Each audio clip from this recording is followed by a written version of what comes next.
Hello friends, ओम श्री गणेशाय नमः। जय श्री कृष्णा। आप सभी का स्वागत है आपके अपने YouTube चैनल पर।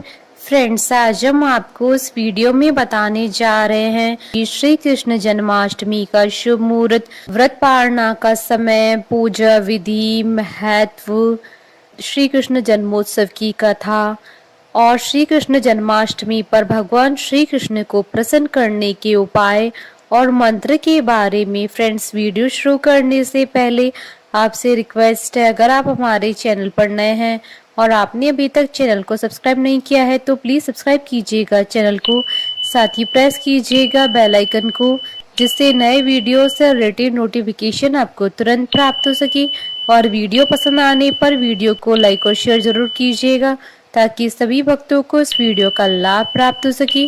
और कमेंट बॉक्स में जय श्री कृष्णा जरूर लिखिएगा। जन्माष्टमी का पर्व देश भर में मनाया जाता है, लेकिन मथुरा वृंदावन में इस त्योहार की अलग ही धूम होती है। खासकर मंदिरों और घरों में लोग बाल गोपाल के जन्मोत्सव का आयोजन करते हैं। बाल गोपाल के लिए पालकी सजाई जाती है। वहीं इस दिन निसंतान दंपति विशेष तौर पर जन्माष्टमी का व्रत रखते हैं।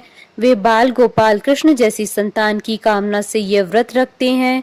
धार्मिक मान्यताओं के अनुसार भगवान विष्णु जी ने धर्म की स्थापना के लिए श्री कृष्ण के रूप में जन्म लिया था। इस दिन व्रत धारण कर श्री कृष्ण का स्मरण करना अत्यंत फलदायी होता है। शास्त्रों में जन्माष्टमी के व्रत को व्रतराज कहा गया है। भविष्य पुराण में इस व्रत के संदर्भ में उल्लेख है कि जिस घर में यह देवकी व्रत किया जाता है वहां अकाल मृत्यु, गर्भपात, वैधव्य, दुर्भाग्य तथा कलह नहीं होती है। जो एक बार भी इस व्रत को करता है वह संसार के सभी सुखों को भोगकर विष्णु लोक में निवास करता है।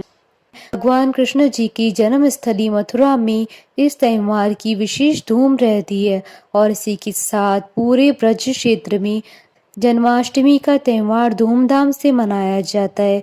देश भर के सभी कृष्ण मंदिरों में जन्माष्टमी विशेष धूमधाम के साथ मनाई जाती है। इस अवसर पर लोग घरों में और मंदिरों में झांकियां सजाते हैं, घर में बाल गोपाल का जन्मोत्सव मनाते हैं। जो निसंतान दंपति जन्माष्टमी का व्रत करते हैं, भगवान उनकी मनोकामना जल्दी पूर्ण करते हैं और उनके घर में उत्तम और तेजस्वी संतान का जन्म होता है। सनातन धर्म में इस त्योहार का विशेष महत्व माना गया है। इस दिन भगवान कृष्ण के भक्त विधि विधान से उनका व्रत करते हैं। मान्यता है कि इस दिन पूरी श्रद्धा भाव से पूजा करने से भगवान सबकी मनोकामनाएं शीघ्र ही पूर्ण करते हैं। वहीं ज्योतिष में इस व्रत का खास महत्व माना गया है। जिन लोगों की कुंडली में चंद्रमा कमजोर होता है उनके लिए व्रत करना बहुत ही फायदेमंद होता है। संतान प्राप्ति के लिए व्रत करना बहुत उत्तम माना गया है। जो अविवाहित लड़कियां इस व्रत को रखकर कान्हा जी को झूला झुलाती हैं, उनके विवाह की शीघ्र योग बनते हैं। हिंदू पंचांग के अनुसार भगवान श्री कृष्ण जी का जन्म भाद्रपद मास के कृष्ण पक्ष की अष्टमी तिथि को रोहिणी नक्षत्र, हर्षण योग और वृषभ राशि के चंद्रमा में हुआ था। इसी कारण हर साल इस दिन को श्री कृष्ण जन्माष्टमी के रूप में मनाया जाता है। साल 2024 में श्री कृष्ण जन्माष्टमी का पर्व 26 अगस्त 2024 सोमवार के दिन है। साल 2024 में श्री कृष्ण जन्माष्टमी पर दुर्लभ मास संयोग बन रहे हैं। इस दिन सर्वार्थ सिद्धि योग, त्रिपुष्कर योग और वर्धमान योग का शुभ मास संयोग बन रहा है। इन योगों के बनने के कारण श्री कृष्ण जन्माष्टमी का महत्व कई गुना अधिक बढ़ जाता है। इस दिन श्री कृष्ण भगवान जी की पूजा करने से भगवान का विशेष आशीर्वाद प्राप्त होगा और आपकी सभी मनोकामनाएं शीघ्र ही पूर्ण होंगी। फ्रेंड्स, अब आइए जानते हैं श्री कृष्ण जन्माष्टमी के शुभ मुहूर्त के बारे में। हिंदू पंचांग के अनुसार साल 2024 में श्री कृष्ण जन्माष्टमी का पर्व 26 अगस्त 2024 सोमवार के दिन है। भाद्रपद कृष्ण अष्टमी तिथि प्रारंभ होगी 26 अगस्त 2024 को सुबह 3:39 पर और भाद्रपद कृष्ण अष्टमी तिथि का समापन होगा 27 अगस्त 2024 को सुबह 2:19 पर। रोहिणी नक्षत्र का प्रारंभ होगा 26 अगस्त 2024 को दोपहर 3:55 पर और रोहिणी नक्षत्र का समापन होगा 27 अगस्त 2024 को दोपहर 3:38 पर। और चंद्रोदय का समय रहेगा 26 अगस्त 2024 को रात्रि 11:31 पर। मध्य रात्रि का क्षण रहेगा रात्रि 12:29 पर।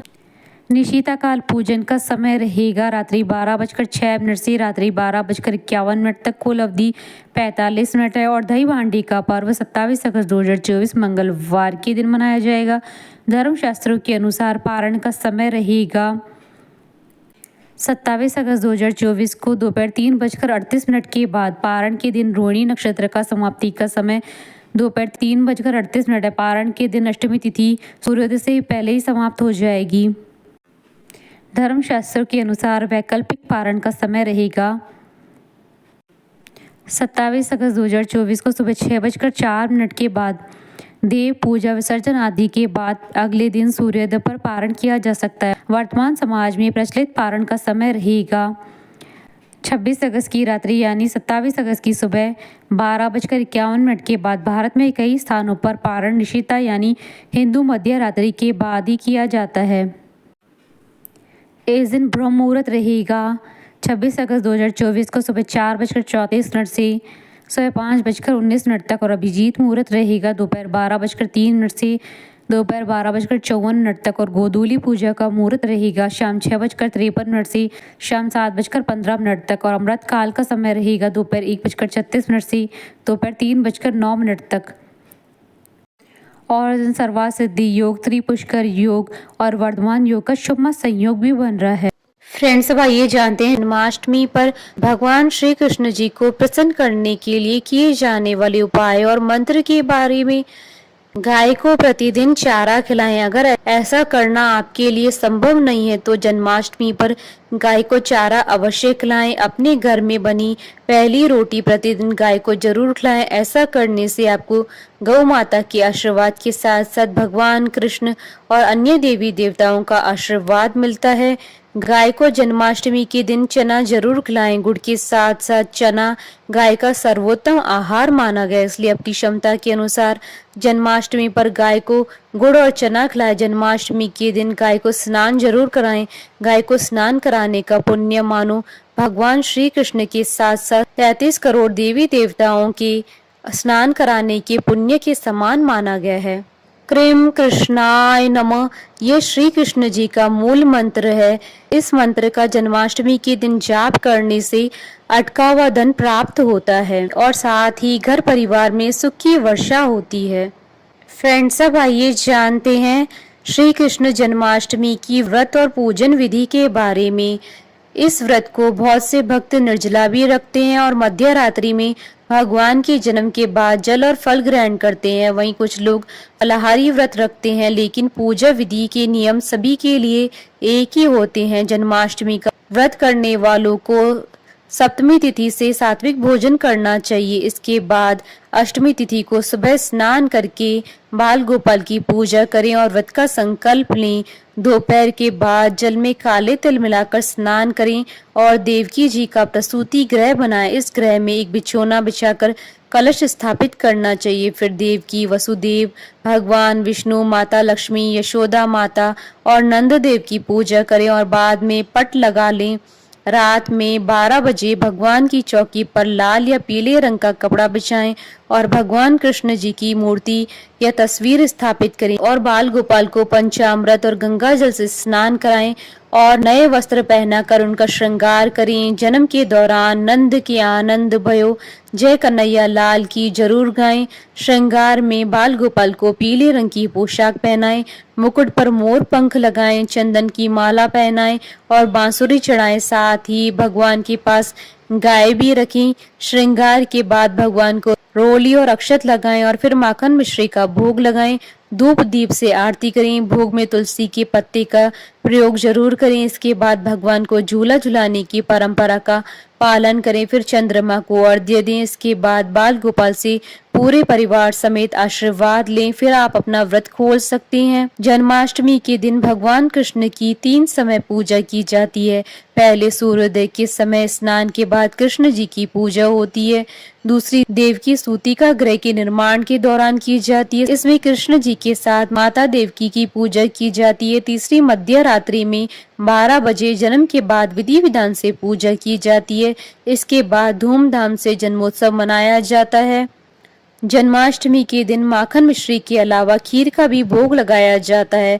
मथुरा में माखन मिश्री के अलावा पाग नाम का मिष्ठान भी बनाया जाता है। इसके अलावा 5 फल, मेवा, पंजीरी और पकवान और सबसे महत्वपूर्ण माखन मिश्री होना जरूरी माना गया है। माखन मिश्री कृष्ण जी को बहुत प्रिय है। मान्यता है कि जब कान्हा का जन्म हुआ था तब नंदगांव की महिलाओं ने सपना देखा कि गोपाल उनसे माखन मिश्री मांग रहे हैं। तब अगले दिन महिलाएं नंद बाबा के घर माखन लेकर बधाई देने गई थी। फ्रेंड्स, अब आइए प्रारंभ करें श्री कृष्ण जन्मोत्सव की कथा। स्कंद पुराण के अनुसार द्वापर युग की बात है। उन दिनों मथुरा में उग्रसेन नाम के राजा हुए, लेकिन स्वभाव से वह सीधे साधे थे। यही वजह थी कि उनके पुत्र कंस ने ही उनका राज्य हड़प लिया और स्वयं मथुरा का राजा बन बैठा। कंस की एक बहन थी जिसका नाम था देवकी। कंस उससे बहुत स्नेह करता था। देवकी का विवाह वसुदेव के साथ तय हुआ। तो विवाह संपन्न होने के बाद कंस स्वयं ही रथ हाँकते हुए बहन को ससुराल छोड़ने के लिए रवाना हुआ। स्कंद पुराण के अनुसार जब वह बहन को छोड़ने के लिए जा रहे थे, तभी एक आकाशवाणी हुई कि जिस बहन को वह इतने प्रेम से विदा करने स्वयं ही जा रहे हैं, उसी बहन का 8वां पुत्र तेरा संहार करेगा। यह सुनते ही कंस क्रोधित हो गया और देवकी और वसुदेव को मारने के लिए जैसे ही आगे बढ़ा, तभी वसुदेव ने कहा कि वह देवकी को कोई नुकसान न पहुंचाए। वह स्वयं ही देवकी की 8वीं संतान कंस को सौंप देगा।